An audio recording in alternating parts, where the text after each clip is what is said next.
Hey everyone, this is me, Jay. Um, in this video, we're gonna read the novel we were reading last time. It's called The Adventures of Sherlock Holmes by Arthur Conan Doyle. Um, so let's start off from where we were reading last time. It's from here. So let's get right into it. It is really very good of you to come, Watson, said he. It makes a considerable difference to me, having someone with me on whom I can truly rely. Local aid is always either worthless or else biased. If you will keep the two corner seats, I shall get the tickets. We had the carriage to ourselves, save for an immense litter of papers, which Holmes had brought with him. Among these he rummaged and read, with intervals of note-taking and of meditation, until we were past reading, when he suddenly rolled them all into a gigantic ball and tossed them up onto the rack. "Have you heard anything of the case?" he asked. "Not a word. I have not seen a paper for some days. The London press hasn't had very full accounts. I have just been looking through all the recent papers in order to master the particulars. It seems, from what I gather, to be one of those simple cases which are so extremely difficult." That sounds a little paradoxical, but it is profoundly true. Singularity is almost invariably a clue. The more featureless and commonplace a crime is, the more difficult it is to bring it home. In this case, however, they have established a very serious case against the son of the murdered man. "It is a murder, then?" "Well, it is conjectured to be. I shall take nothing for granted until I have the opportunity of looking personally into it. I will explain the state of things to you, as far as I have been able to understand it, in a very few words. Boscombe Valley is a country district not very far from Ross, in Herefordshire. The largest landed proprietor in that part is Mr. John Turner, who made his money in Australia and returned some years ago to the old country. One of the farms which he held, that of Heatherley, was let to Mr. Charles McCarthy, who was also an ex-Australian. The men had known each other in the colonies, so that it wasn't unnatural that when they came to settle down, they should do so as near as each other as possible. Turner was apparently the richer man, so McCarthy became his tenant, but still remained, it seems, upon terms of perfect equality. As they were frequently together, McCarthy had one son, a lad of 18, and Turner had an only daughter of the same age, but neither of them had wives living. They appeared to have avoided the society of the neighboring English families and to have led retired lives. Though both the McCarthys were fond of sport and were frequently seen at the race meetings of the neighborhood, McCarthy kept two servants, a man and a girl. Turner had a considerable household, some half dozen at least. That is as much as I have been able to gather about the families. Now for the facts. On June 3rd, that is, on Monday last, McCarthy left his house at Heatherley about 3 in the afternoon and walked down to the Boscombe Pool, which is a small lake formed by the spreading out of the stream which runs down the Boscombe Valley. He had been out with his serving man in the morning at Ross, and he had told the man that he must hurry, as he had an appointment of importance to keep at 3. From that appointment, he never came back alive.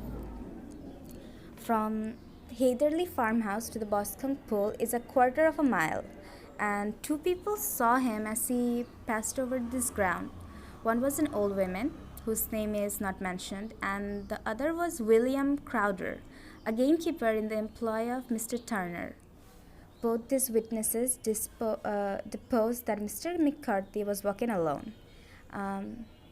The gatekeeper adds that within a few minutes of his seeing Mr. McCarthy pass, He had seen his son, Mr. James McCarthy, going to the same way with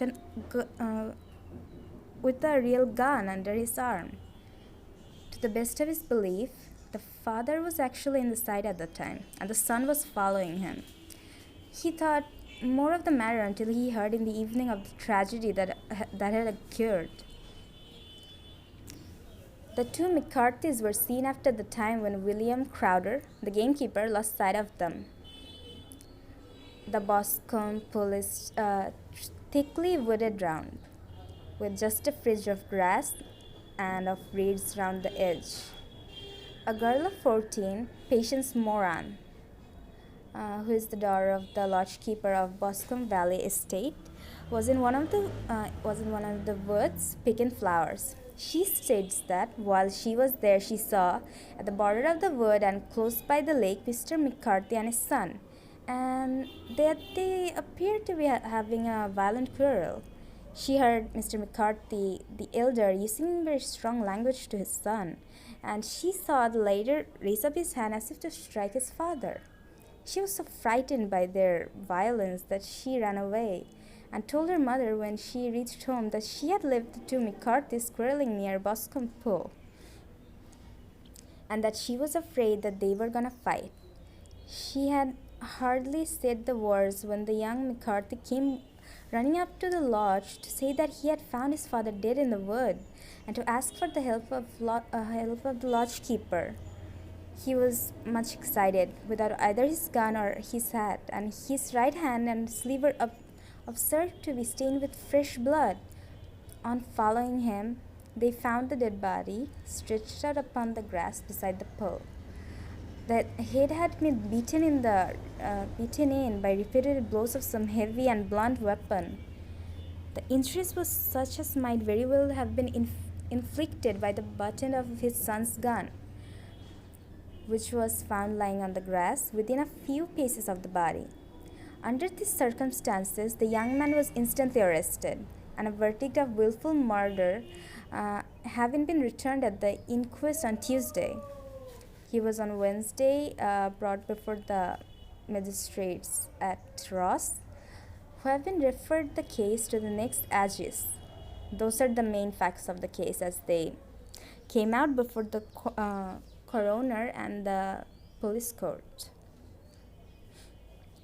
I could hardly imagine a more damning case, I remarked. If ever circumstantial evidence pointed to the criminal, it does so here.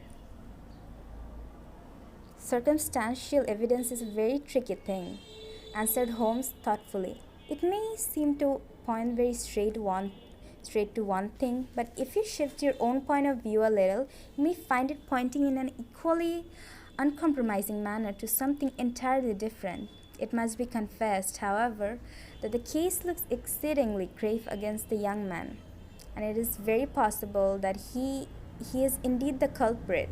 There are several people in the neighborhood, however, and among them Miss Turner, the daughter of the neighboring landowner, who believe in his innocence and who have retained Lestrade, whom you may recollect in the connection with the study in Scarlet, to work out the case in his interest. Lestrade, being rather puzzled, has referred the case to me, and hence it is that two middle-aged gentlemen are flying westward at 50 miles an hour instead of quietly digesting their breakfast at home. I am afraid, said I, that the fact's so obvious that you will find little credit to be gained out of this case. There is nothing more deceptive than an obvious fact, he answered, laughing. Besides, we may chance to hit upon some other obvious facts which may have been by no means obvious to Mr. Lestrade. You know me too well to think that I am boasting when I say that I shall either confirm or destroy his theory by means which he is quite incapable of employing or even of understanding. To take the first example to hand, I very clearly perceive that in your bedroom the window is upon the right-hand side, and yet I question whether Mr. Lestrade would have noted even so self-evident a thing as that. And I'm gonna end the video here.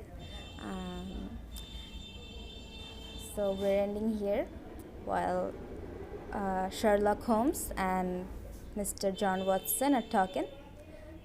So that's it for today. Don't forget to subscribe and watch the whole video if you can. Until next time, I'll see you in the next video. Bye.